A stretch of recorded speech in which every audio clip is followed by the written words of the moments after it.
What's up, Tua Nation? It is your girl Tua, and welcome back to another money talk. In today's video, we're gonna be talking about savings and why you and I should save money. Before we dive into this video, two things. One, this video doesn't constitute as financial advice. It's strictly for educational and entertainment purposes only. Two, y'all know I'm big on transparency, right? So towards the end of this video, I'll be sharing with you my struggles when it comes to savings, because this is the one personal finance component that I struggle with, because the thing is, I love spending money and money likes being spent by me, and it's like there's nothing I can do. No, there is something I can do about it, but anyway, I don't have it on lock. We're gonna talk about that towards the end of this video, so let's dive right into this video.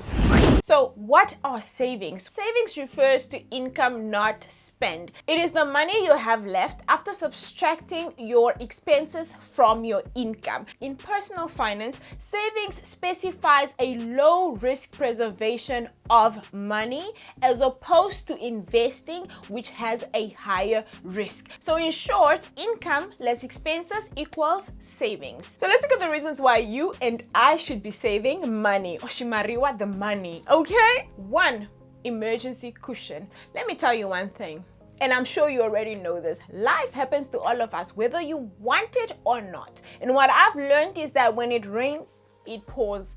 It pours. So when you have savings, you have a cushion. Should anything happen, let's say for example, you fall from a 3-story or a 10-story building. For falling equates an emergency, right?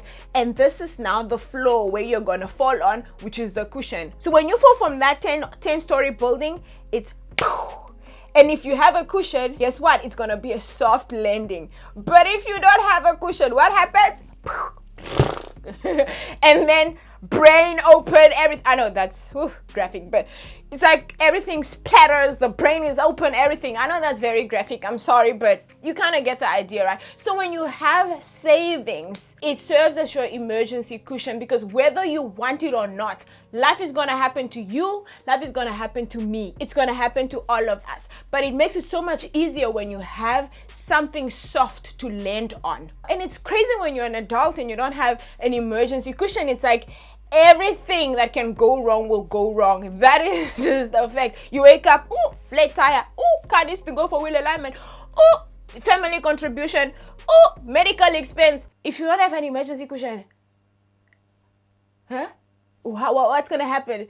That obviously means that you are gonna land on something hard. The brain's gonna splatter all over the hard surface, which means you might have to go to the bank to get a loan. That's what I'm trying to say. If you lend without a cushion and you splatter, that splattering equates an overdraft, a bank loan to cover that emergency.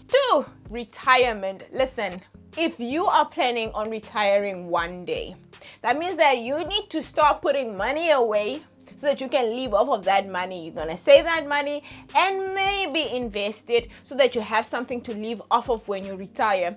Let me just tell you something. When I hit the 30s, I just started panicking. It's like I could just see my entire life in front of me, and I'm like, oh my God, I like full on panic attack. I was like, oh my God, like what am I gonna eat in retirement? I need to start taking this seriously. I need to start saving, investing, and doing all the things that need to be done so that I can be set when I retire. Because if I don't do those things, then that means that I'm gonna have to eat oxygen and H2O in retirement. And I don't want that for myself, and I'm sure you don't want that for yourself either. So which means we got to save the money, unless you want to depend on the government grant. But I don't even know if it's gonna exist when you and I retire. And are things even looking that good and promising? I don't know. So best thing to do, save money for retirement. 3, you have increased options. I'm not gonna lie. Listen, when you have a little bit of savings, when you have a little bit of savings stashed away, you have more options. People who have more money have more options. That is just a fact. So when you start putting a little bit of money away, you're also gonna have options. So this is what I mean by having more options. Like when you got money stashed away, all right, you can decide that today I'm not gonna eat pop okay? And if I do eat pap, it's because I want to eat pap and not because I have to eat pap. So basically, when you have money stashed away, you have more options. You can control what you eat. If you're in a job that you hate, you can, if you want, you can resign from that job and look for something else because you got money stashed away. Money is not a problem, you understand? And most importantly, when a disaster strikes or an emergency hits you, you have the option of not taking out a loan because you've got money stashed away. And also knowing that you have choices because you have money stashed away, it gives you what I call and what we all call peace of mind, which leads us into our next point for peace of mind. When you've got money stashed away, listen, it's like something happens. You are all of a sudden just at peace. I know this hair. It's like you are just at peace. Let me tell you a little story about me, about my personal journey. While I was going through debt and whatnot, bad debt, whatever, hey man, sleepless nights, right? But the minute I started putting money away, I saw how I started sleeping better. Listen, I was snoring. Like, because why? I had a little bit of a stash. I had a little bit of a cushion, Saving money or having money saved away alleviates some of that stress that comes from not having money. When you don't have money saved, or you're constantly just thinking of, oh my God, what if this happens? Oh my God, what if this happens? Oh, I can't pay my credit. Oh, I can't do this. Oh, I can't. It just puts you in like panic mode and you can't focus on the things that are actually important or things that, now money is important, but I mean there are other aspects in our lives that is more important than money. So but when you are when you don't have money stashed away, you panic. You can't focus on the important things. 5, you could lose your job. Listen guys, not to be insensitive, but let's just talk about job security. Is it really a thing?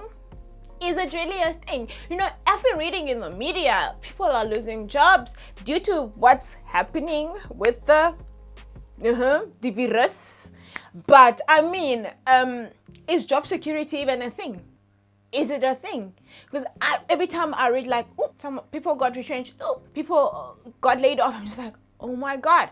Job security is not really a thing anymore. So one really needs to be setting money aside because anything can happen. No one is safe. We aren't safe. So we need to be proactive and start putting money away. All right, let's quickly convene in the transparency corner because listen, I'm about to spill the real tea. Savings is not my forte. I struggle when it comes to savings, especially if the money is in an account that I can access. So accessibility for me is also a problem. If I can access the account, listen, money is gonna get spent, okay? But however, I found that whenever I have a goal attached to my saving plan, only then do I really get to achieve my savings goal. But if I'm just saving for the sake of saving because, I love saving, I love putting money away, it doesn't happen. It does not happen. Truth, it doesn't happen. Pro tip, make sure that if you're putting money away, you should have a goal tied to it. So in the next video, I'll be sharing with you some of the factors to consider when choosing a savings account. Thank you so much for watching this video. I love and appreciate you. Until next time, peace.